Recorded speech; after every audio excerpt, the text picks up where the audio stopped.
How have you managed to keep the core of your band together so long? That's not something everybody's able to do. Well, we didn't have anything when we started. So, I didn't have rich parents. I didn't have a trailer. I didn't have a van. We had a Suburban, and I think we paid $1,500 for that Suburban. So I basically had everybody over at my house and got a box of Franzia wine, that cheap box wine. Got everybody drunk and drew a proverbial line in the sand in the middle of the living room and said, hey, if you guys join the band, then we'll split it. We'll all be equal partners, 5 of us. And so that worked. So, we all quit our other jobs, quit the other bands that we were playing in, and we've become grown men now with wives and little kids, and it's become now a big, huge extended family. So, and now we can't quit. I mean, as long as the road gets and as tiresome as it can be, it's like we have to provide now. So now we have a different outlook. We, at one point, wanted to just make it, and now we're just trying to sustain it. So You talked about how your partnership's organized. Do you think that or any other practical tips that you could suggest for some young bands coming up on that's a great question. I think humility and honesty, just like any marriage that you have, maybe. In our instance, we have so many relationships to keep up within our family, just with each other's wives and respecting their wishes and time off. People want to go on vacation, and we could have made some money that weekend, but family's important. So, I think putting family first and then just listening to what each other has their input. And that goes, past just touring. That goes into being in the studio. And, I'll write a song. I think it's the greatest song ever. And 3 of the other guys in the band will tell me that it's horrible. So, just swallowing your pride and just humility and honesty, I think, works. You've kind of been there and back again with independent efforts and label affiliation. Is there anything about that journey that you'd tell a young up-and-comer that is something you've learned? Well, I signed to MCA, Universal, when I was, 25, 26 years old, and I signed a 5-album deal. So I existed on a major label for, 10 years, and I don't regret it. I mean, I never was in a position to ever compromise anything, so I know other people have had to give up or chosen to give up certain creative rights to their music. I know people that have, drank the Kool-Aid or whatever, and bought in hook, line, and sinker. And in my instance, that I made, and it goes back to why the band's still together. I made the label back in the day sign all of us, and it was before we were proven. It was before we all decided to be professionals. It was before we knew what we were doing. But I made the label sign all 5 of us. And so the contract wasn't just with me, it was with all of us. So I think that's a good, if you have a good core group of guys, I think that's good advice, just to bring everybody along with you. And, as far as putting albums out independently and on a major label, the difference is, obviously with a major label, you don't have to front the money on your own. That's probably one of the biggest problems. And the other one is timing. So, we're about to release a record January 15th called Nothing Shines Like Neon. It is an independent record. We fulfilled our contractual agreements with MCA, so we get to pick when it comes out. We get to pick what single we want. We get to pick when the single comes out.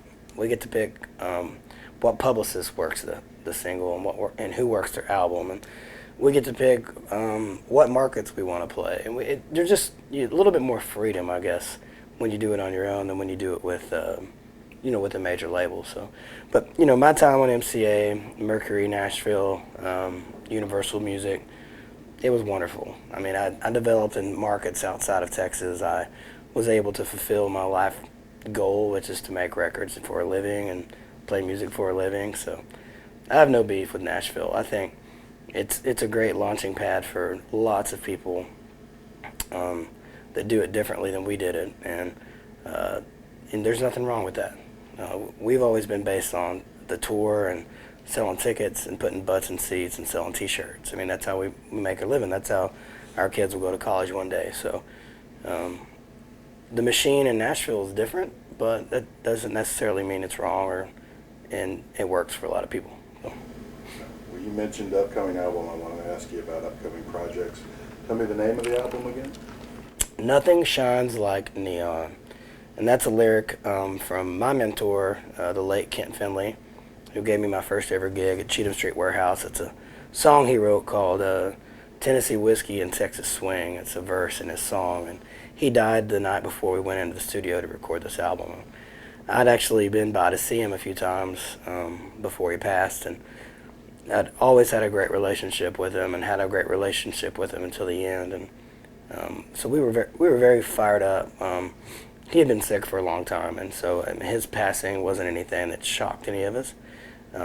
If it did anything, it inspired us to make a really great record. And he always, instilled in me just traditional values of music and songwriting, especially, and making your songwriting something very sincere and real and honest. And so, I feel like that we did that with this record. We leaned heavily on our influences, our traditional influences.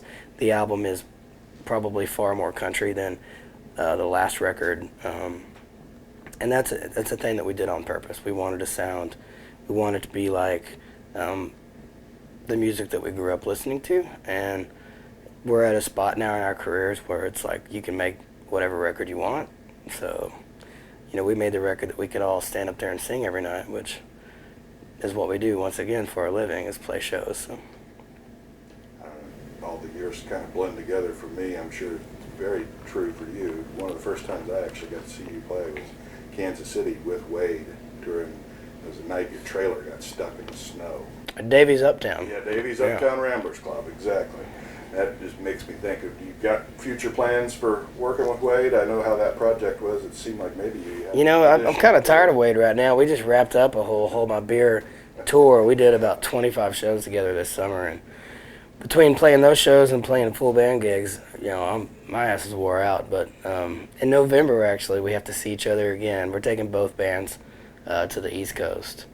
So we'll be on tour for about, 15 shows or something in November. So it'll be Till the Wheels Fall Off. That's the name of that tour. We've been doing that for as many years as we've been doing Hold My Beer. So it's a lot of fun. His record that he put out this year is fabulous. And then we had the Hold My Beer Volume 1 record that came out, and then now I've got another record coming out. So I think that, like, at our age and kind of where we are in our careers, the fact that he and I both are still churning new music out, I think that's a good thing for us. It keeps us fresh. It keeps the band, keeps the show changing, keeps the fans, not knowing what to expect when they come to the show.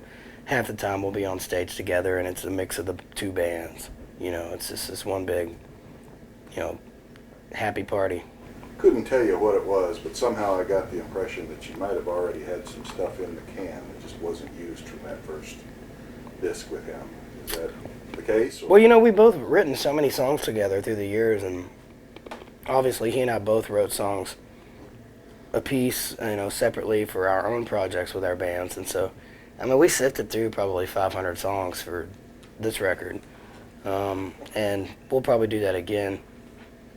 But the thing is too, it's like the thing about songwriting is your life changes, and so you want to write about the moment. You don't want to write about or go back to some feeling or something that happened in the past. And the thing is with a duet record too, it can't be too cheesy. It's two dudes singing a song together. What can you sing about? How horrible women are, or like how drunk you got last night, or whatever. So you you really have to use your brain to come up with like clever material to write about, because there's not a whole lot of male duets that are. You can start talking about each other's grandpas and how they were badasses or something, but you can't. It's a limited. If you think about it, like, what would you want to stand on stage and sing with your best friend? It's got to be something tough, and not really stupidly over the top cheesy, So there's this fine line of like what Willie and Waylon did and Merle and Woodley did that was really cool, and just trying to recreate that. We're just trying to copy the legends and the people that we grew up listening to, pretty much. So Since you mentioned that, what did you think of the Everything's Gone to Pot with Willie? Oh yeah, you know, I was so Buddy Cannon is who produced our record. Nothing Shines Like Neon, out January 15th, Randy Rogers Band. He produced the Willie Merle record too. So he was in Austin producing that record. We made our record in Austin, and so I was I had insider information on that record. So I got to listen to a lot of that stuff before anybody did, and I also got to see that video before anybody did.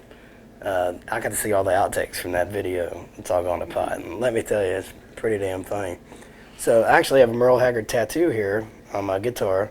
It's on my arm, the hag there, and took a picture and sent it to him, and his quote was, "Kids these days."